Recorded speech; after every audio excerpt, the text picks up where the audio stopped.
This chapter deals with, in the first 35 verses, something that takes place in about 200 or 300 years' time after he sees the vision. The second part of the chapter, and all of chapter 12, deals with stuff way in the future that hasn't happened yet in our lifetime, but will happen in a time known as the Great Tribulation period, just prior to when Jesus comes back. So let's just look at it. We're going to look at 35 verses. Also in the first year of Darius the Mede, even I, stood up to confirm and strengthen him. Now that verse actually should be with the last verse of chapter 10. The I there is probably referring to the angel that had been sent to give him the answer to his prayer.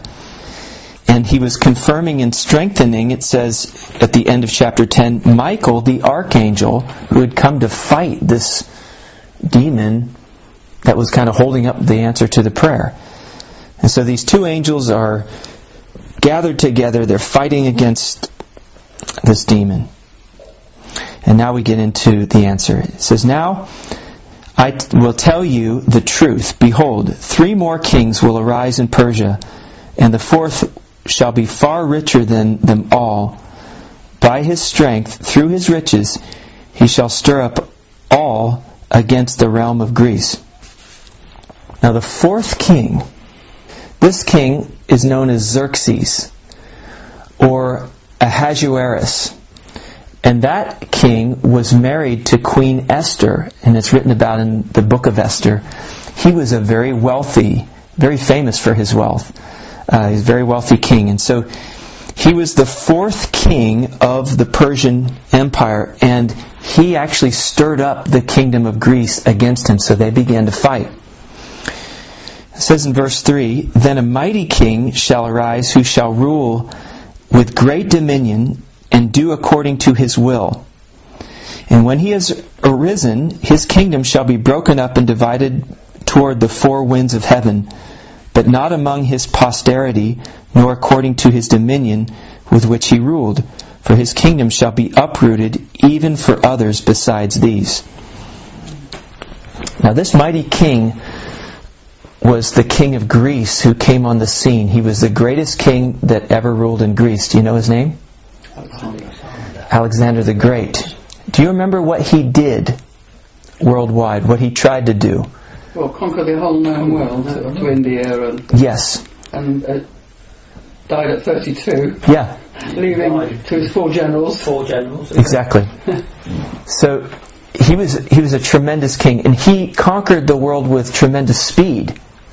So by the time he was 32, there was no other land that he thought he could conquer, and he died of liver disease because he was drunk. So here he was, and he gave after he died, 4 of his generals took over his kingdom. Now, 2 of those generals become very important in biblical history. They were Seleucus, who reigned in the north of Israel, Syria, and Ptolemy, who reigned in the south of Israel, in Egypt. These 2 kingdoms became dynasties, the Seleucid dynasty and the Ptolemaic dynasty. And so the rest of our Bible study tonight, verses 5 through 35, are going to deal with these 2 dynasties. The north and the south would fight against each other for 130 years. And they'll be going back and forth over Israel, fighting against one another, but Israel's sort of caught in the middle, and it's sort of like 2 dogs fighting over a piece of meat between the 2 of them. So Israel's just caught between the 2, getting destroyed. It's dealing with what we call redemptive history. You ever wonder, why doesn't God talk about the Chinese Empire back in the day? I mean, the Chinese had a tremendous empire a couple thousand years ago. Why doesn't he talk about that? It was because he's dealing with redemptive history. He's dealing with the Jewish nation, because through the Jewish people came the Messiah, came the Savior of all mankind. So that's the history that God is most interested in.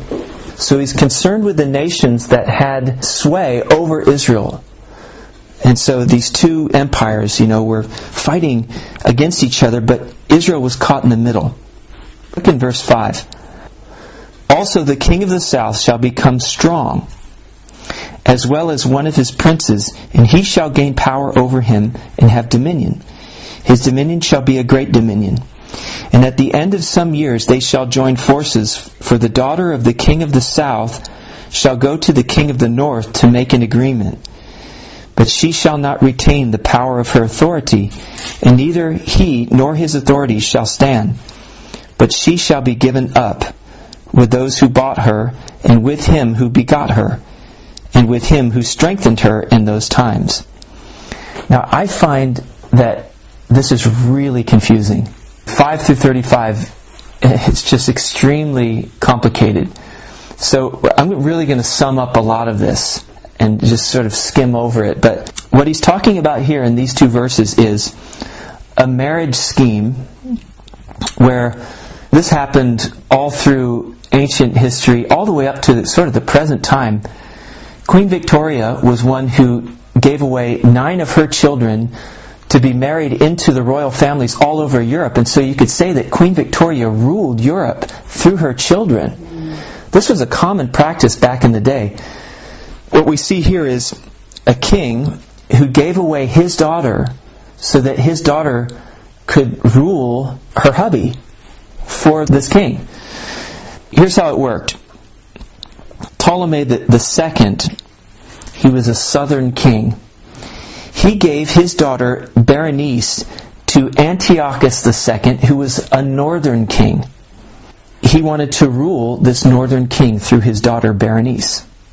When Ptolemy II died, the scheme failed because Antiochus II, who had married Berenice, he dumped her and he took back his old wife, his ex-wife, whose name was Laodice. Now, do you know where that city comes from? The city of the Laodiceans. That comes from the name of that wife, Laodice. So Antiochus II dumped Berenice and took back his old wife, Laodice. Laodice didn't trust Antiochus II, so she had him poisoned and killed. Then she killed Berenice. It's like a soap opera, isn't it? Yeah. And her attendants, and her infant son, who was the son of Antiochus II. Then Laodice put her son Seleucus II on the throne. So this is all happening up in the north, okay, up in the Syrian part of the world. So this whole soap opera scheme plays out. Laodice is there. She puts her son Seleucus II on the throne. The marriage scheme fails. Let's look here at verse 7. But from a branch of her roots one shall arise in his place, who shall come with an army, enter the fortress of the king of the north, and deal with them and prevail. And he shall also carry their gods captive to Egypt, with their princes and their precious articles of silver and gold, and he shall continue more years than the king of the north.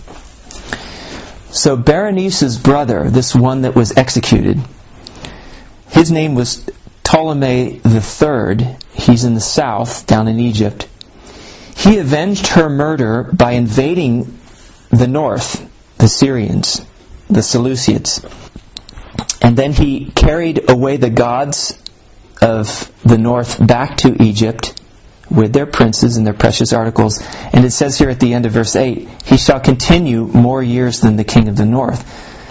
He lived for 4 more years than Seleucus II, who was Laodicea's son. You follow me so far? I know it's like a soap opera. And this was written 300 years before it all happened. I tell you, what's so marvellous is this is perfectly what happened. What happened. Incredible detail. From that.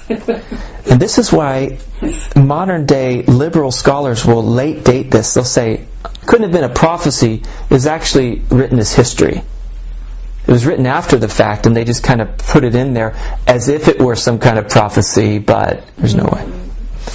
But God did it 300 years ahead of time, so specifically. All this stuff came to pass. And what you're telling us is from secular history. Yeah. Yeah, not from the Bible. It's not from the Bible, but we know it from secular history.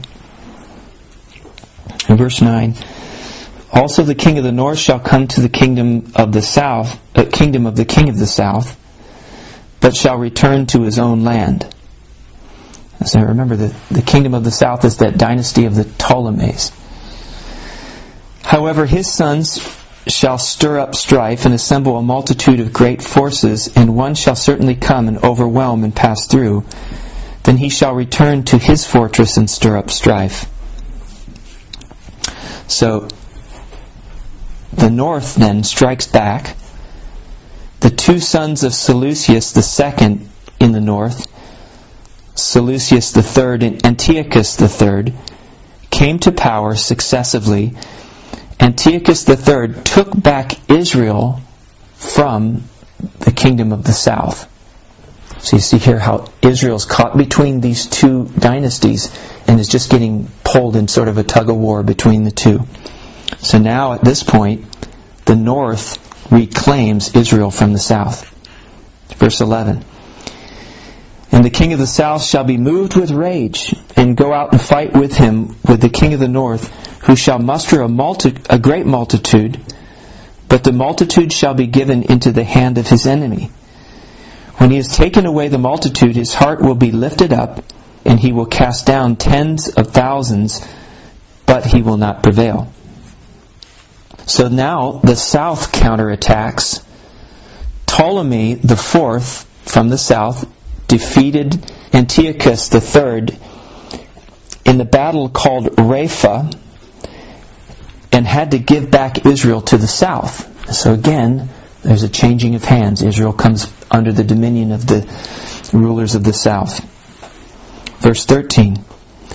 For the king of the north will return and muster a multitude greater than the former, and shall certainly come at the end of some years with a great army and much equipment. Now in those times many shall rise up against the king of the south. Also violent men of your people shall exalt themselves in fulfillment of the vision, but they shall fall. And so the king of the north shall come and build a siege mound and take a fortified city. And the forces of the south shall not withstand him. Even his choice troops shall have no strength to resist. But he who comes against him shall do according to his own will, and no one shall stand against him. He shall stand in the glorious land with destruction in his power. The glorious land is Israel. And so we see here the north is striking back again. Antiochus III from the north invaded Egypt again, got control over Ptolemy V of the south, and got Israel back. But notice what it says back there in verse 14. It says that many will rise up. Now this many, they were Jewish people who actually helped Antiochus III defeat the south because they hated the Egyptians. They hated the southern dynasty because they were so cruel. And so the Jews initially welcomed this person, Antiochus III from the north, but later on, this Antiochus III persecuted the Jewish people big time and tried to destroy them. Now, let's look in verse 17. Then he shall set his face to enter with the strength of his whole kingdom, and the upright ones with him.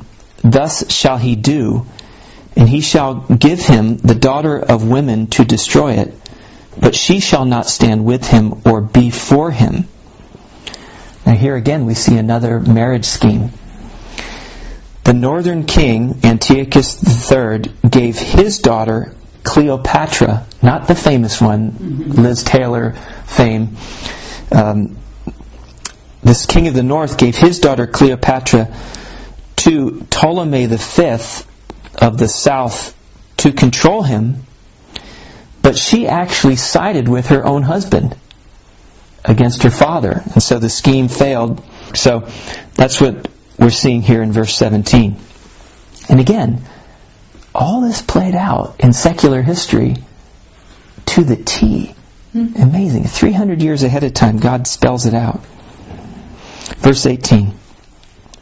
After this, he shall turn his face to the coastlands and shall take many, but a ruler shall bring the reproach against them to an end. And with the reproach removed, he shall turn back on him. Then he shall turn his face toward the fortress of his own land, but he shall stumble and fall and not be found. Now here's what we have in secular history. Antiochus III turned to fight Asia Minor. Now what is Asia Minor today? Turkey. And he also went to fight Greece. And secular history tells us that he was helped by this famous general of Carthage known as Hannibal. You've probably heard of that name. But a Roman general beat Antiochus III in Greece. So Antiochus III planned to humiliate Greece but failed. And in his own humiliation, as he was leaving, knowing that he had to pay for this costly military campaign to go into Asia Minor and to Greece, on the way back, he raided a Babylonian temple in some city, and the citizens of that city rose up and executed him. And so, again, it's just like a complete soap opera, this thing. But we see it all being played out here in secular history. Verse 20, there shall arise in his place one who imposes taxes on the glorious kingdom, but within a few days he shall be destroyed, but not in anger or in battle. So he's imposing taxes on Israel, on the glorious kingdom. Now this new king, a new king of the north, called Seleucus III, raised taxes even in Israel, and it was assassinated.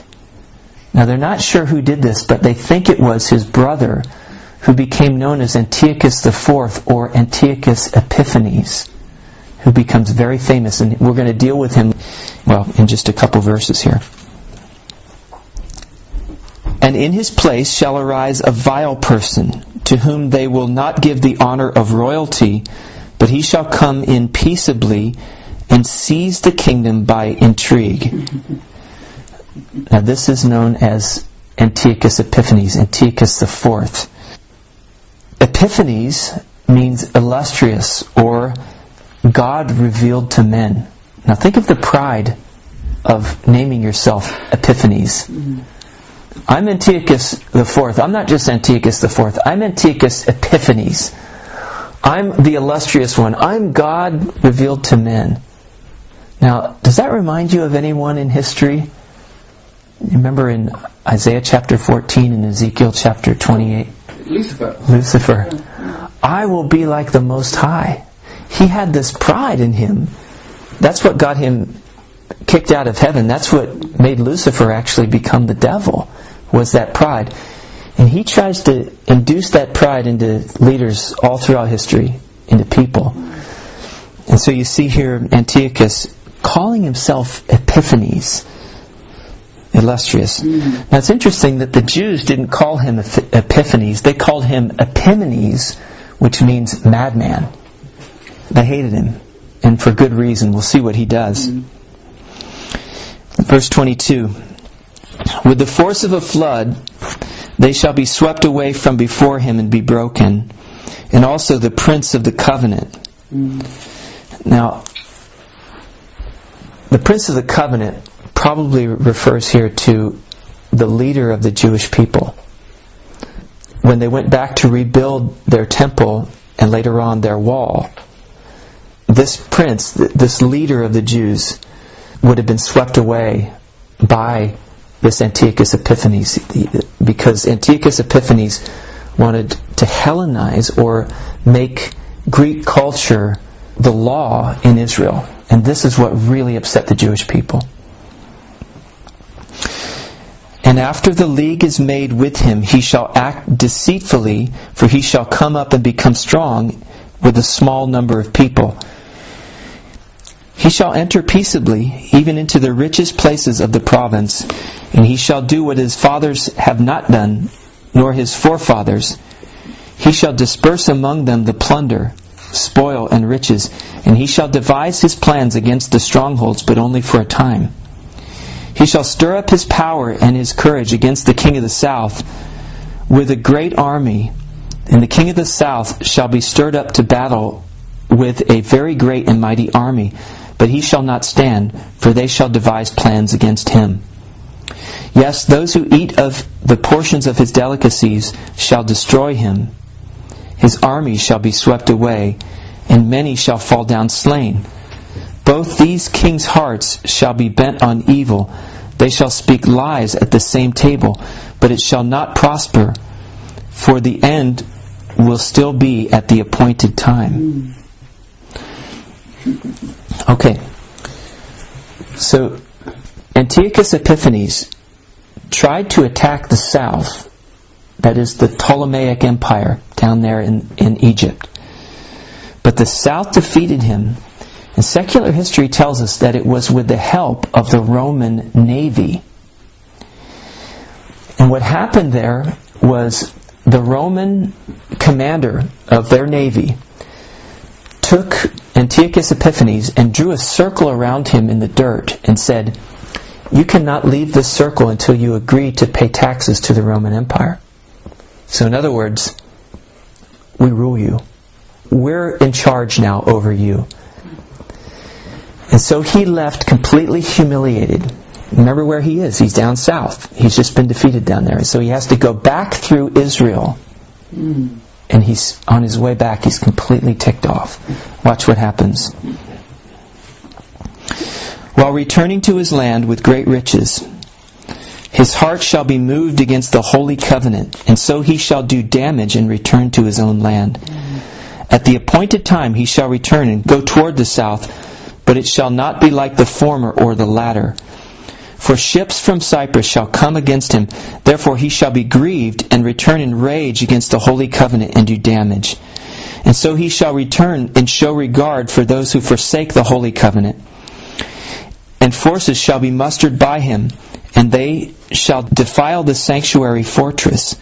Then they shall take away the daily sacrifices and place there an abomination of desolation. Those who do wickedly against the covenant he shall corrupt with flattery, but the people who know their God shall be strong and carry out great exploits. And those of the people who understand shall instruct many, yet for many days they shall fall by sword and flame, by captivity and plundering. Now when they fall, they shall be aided with a little help, but many shall join with them by intrigue. And some of those who understand shall fall, to refine them, purify them, and make them white until the time of the end, because it is still for the appointed time. Now that's where we're going to stop tonight. But as Antiochus Epiphanes leaves the south, goes back to the north, he's upset. He's just been defeated, and now he knows he has to come under the rule and authority of Rome and pay taxes and tribute to them. And so he takes it out on Israel. And what he does is he goes into Jerusalem, he goes into the temple, and he erects an altar or a statue there to the god Zeus. He wants to Hellenize the Jews, and he commands that the Jews speak Greek and worship Greek gods. He goes into the temple, onto the altar of sacrifice, and slaughters a pig, which was, of course, an unkosher animal. Jews were forbidden to eat pigs.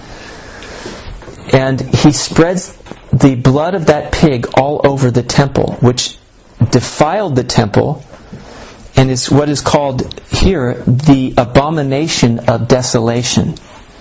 So it was an abomination in their temple which caused it to be desolate. So nobody would go in there. Now this happened during that time of Antiochus Epiphanes. This was a couple hundred years before Christ. Now, Jesus speaks about the abomination of desolation as being something still future in Matthew chapter 24, verse 15. He says, And when you see the abomination of desolation spoken of by Daniel the prophet, let the reader understand. Then let those who are in Judea flee to the mountains. Those who are on the housetops, don't go back to get your things. You need to flee and get out. So, Jesus speaks about it still being future. So, He's saying what took place here is a picture of what is going to take place at some point in the future under a person we know of as the Antichrist. Now we're going to read about the Antichrist in verse 36 and onward next week. But that's yet future. And so what Antiochus Epiphanes did here, when he went into the temple, slaughtered that pig and made the statue to Zeus and desolated it, that's what the Antichrist is going to do when he goes into the temple in the future, proclaims himself to be God, and commands that everybody worship him. It's going to cause the whole temple to be desolate. And so Antiochus Epiphanes becomes a type of Antichrist. And Antiochus Epiphanes, killed 80,000 Jews. He imprisoned 40,000 Jews, and he enslaved 40,000 more Jews. Now the Bible tells us in the book of Revelation, and also in 2 Thessalonians chapter 2, that when the Antichrist comes on the scene and he does his thing, abomination of desolation, that's going to start the worst period of history for the Jewish people. It's going to be worse than the Holocaust, when 6 million Jews were killed. Worse than in 70 AD, when 1 million were killed. It's going to be terrible.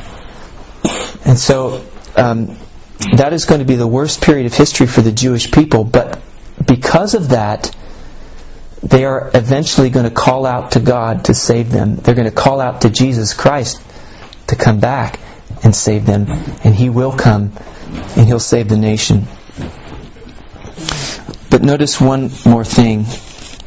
Look at the end of verse 27. But it shall not prosper, for the end will still be at the appointed time. Now this is something God wants us to know, and God wanted His people to know then, that no matter what He allows to come our way, He always has an appointed time for it, and He will not allow it to go beyond that appointed time.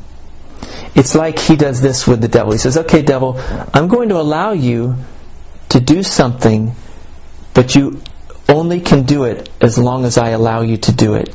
And as soon as I say stop, you've got to stop. So He's still in control. Even when bad things happen, God is still in control. That's important for us to know. I want us to just consider this question as we close tonight. As God's people today, how are we to respond when difficult times hit us? Because, God has told us that not only are we going to have mountain peak experiences with Him, but we're also going to have valley experiences with Him too. We're going to go through difficulties and trials. How are we, as God's people, supposed to respond to the difficulties that we face? Let's talk about that just a little bit. How does God want us to respond when hard times come? When things come that we don't like, we don't understand, that we think, I don't like this, I don't want this. How are we supposed to respond to that? Pray. We're supposed to pray. That's one way to respond. Keep faith. Yes. He says He won't test us beyond our strength, and He will always, it will never be beyond what we can cope with. Yeah. So He's in control of every situation, even the bad ones. Yeah. He knows our limit, and there's a reason for it. He has a good reason for it. Mm-hmm. As we're His children, He wants us to grow in strength and faith, and trust Him. Yeah. It's easy when everything's going well. Say, oh, thank you, this is wonderful. It's when He's testing you that's the difficult time where you need to sort of see Him in it and say, well, Lord, I know you're doing. You want the very best for me. Yeah. Even in this situation, Yeah. there's something to learn from it. That verse you quoted, it's 1 Corinthians chapter 10, verses 12 and 13. It's a very important one. Very good one. It says, "No temptation has overtaken you except that which is common to man." So in other words, we all go through the same things. But God is faithful, who will not allow you to be tempted beyond what you're able, but along with the temptation will make the way of escape, that you may be able to bear it. It is not a sin to be tempted. Jesus was tempted, but never sinned. So he proved that it's not a sin to be tempted. It's a sin when we give in to the temptation.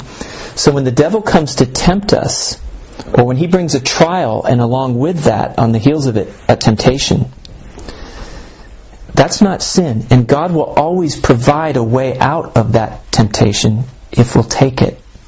If you've ever been on a very steep grade, you know they have those runoff, what do they call those things? Well, You know, they've got the deep sand there. Yeah. They're called runoffs. They're called runoffs, okay. they have them. So if your brakes go out and you need a way out, there's a way out. Wow. And so I think about that when the temptations come, God will provide the way out if we'll just look for it. He's promised that He'll do it. So it's a great verse for us to remember in trials, that God will not allow us to be tempted beyond what we're able to bear, but along with the temptation will provide the way out. Being tempted is different, isn't it, from suffering? It can be similar. It could be the same. Yeah, but you're right, it can be different than But suffering. in a sense, when we suffer, I mean, I can't imagine doing it. Particularly, we should thank God, because Jesus said, you know, if you truly follow me, you will suffer. Mm-hmm. So you think, that's a confirmation that Yeah. I'm doing the right thing because I'm He suffering. only chases those who He loves. Yeah. As well, there's also that element. So in a sense, you should be thankful for the suffering, because it sort of encourages you that you'll go doing the right thing, as long as you are, attempting to do the right thing and suffering for it. Yeah. It's hard to put it when you're in the middle of it. Well, Yeah. that's what I said. I mean, I'm sure you can actually do it. But It says you can, because he says in James chapter 1, he says, rejoice when you fall into various trials. What would happen to us if when we got into a trial we just rejoiced? What do you think would happen to us personally if we did give thanks, or if we did rejoice in the trial? The likeness in one's spirit. it changed the way you view the thing, didn't it, as well? Yeah. Instead of feeling sorry for yourself and miserable, it changed your outlook, really. If we did give thanks when we got into our next trial, it does lighten us. What else would it do? But it's almost a sort of it's foretelling that you will get better, or things will get better. It's saying, I know you are in charge. I put it in your hands, and I know you will sort it out. Yeah. It sort of gives him the praise beforehand that he will give you a way out. Yeah. It's sort of assumption, isn't it? Yeah. Beforehand. Yeah. It's a good testament, That's right. depending on how publicly you declare it. Yeah, that's right. If you can remain cheerful in suffering, then people say, why are you like that? Whatever. I think that's a great point, because one of the best witnesses and best testimony we can have is when we go through the same trials that everybody else goes through, and we do it with joy. Because I don't think people are that impressed with somebody that everything goes well in their life, and they make all this money and they wear all these nice clothes, and but when people see that you go through the same trial that they go through, and you do it with a different perspective, they think, well, that's real. Christianity is real. I see it there. Like Corrie ten Boom and her sort of reaction to the imprisonment and the death of her sister. You were talking about Fanny Crosby, weren't you? Blind from a very young age, and she blessed the Lord for it. There was blessings from that. That's amazing. Yeah. It impresses that sort of impresses me. Rejoice even in, I say to Stephen, even in the fleas, because it didn't, God had a purpose for even the worst things. Yeah. They could come out of in these situations, they could rejoice. Just, if you don't know this bit of the story, that is a really good illustration of what we're talking about with joy. These two sisters, they were Dutch girls, they were taken prisoner in a concentration camp. And the conditions obviously were inhumane, terrible. And where they were, in their bunks, there was a lice problem. And because of that, the guards didn't come around. And so they were able to give thanks even for the fleas and lice, because it kept the guards away. And they just saw God in everything. I just read a biography of Dietrich Bonhoeffer. Yeah. And he was imprisoned by the Germans for 3 years until he was executed, and he would remain cheerful the whole time. Mm-hmm. But that perspective, giving thanks would change your perspective, wouldn't it? Because what it would do would be to get you on God's side of your problem. Mm. Because I'm sure you're like me, when we hit a trial, the first thing we do is think about how we can immediately get out of the trial, and the second thing we do is complain about the trial. That's human nature, but God gives us a new nature which allows us then to rise above that and say, no, God's in this. He's allowed this for a reason, for His glory, for my good, and we can give thanks. But we still pray to get us out of it, don't we? It's okay to do that, but I read some of these guys who've been farther down the road of suffering than I have, and who've really embraced the cross, and they say, I'm learning, Lord, keep me in that place, because when I'm there, then I'm strong and I know you better. But when times are good, I have a tendency to wander away from you, just like the children of Israel did countless times. They just wander away. How else should we respond to our trials? We respond in faith. We respond with thanks and praise. How else? I just think it brings people close together. Sort of. Yeah. Trials bring people. Well, we say the church grows stronger with persecution. Yeah. It has a strengthening effect. It does. It does. The Bible tells us that we're to weep with those who weep. And when one part suffers, all the members suffer with it. Mm-hmm. When Brian is there at the hospital, we're concerned, we're suffering.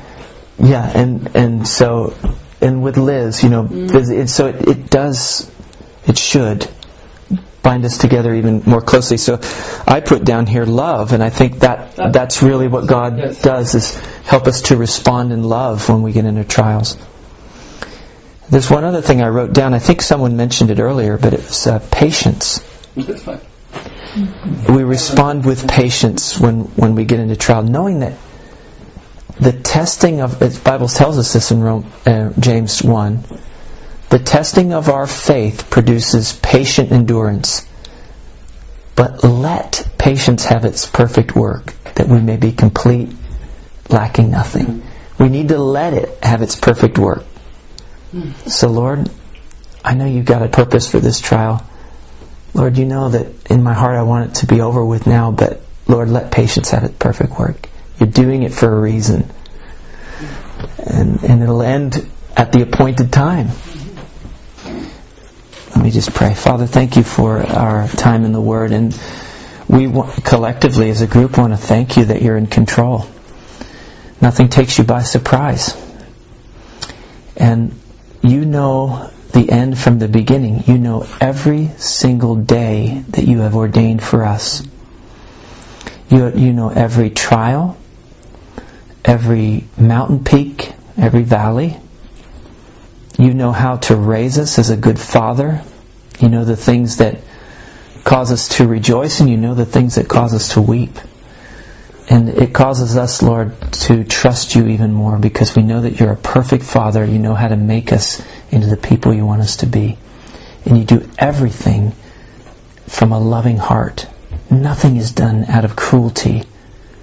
We're not just little insects that you sadistically prick and push around and do mean things to, but you love us.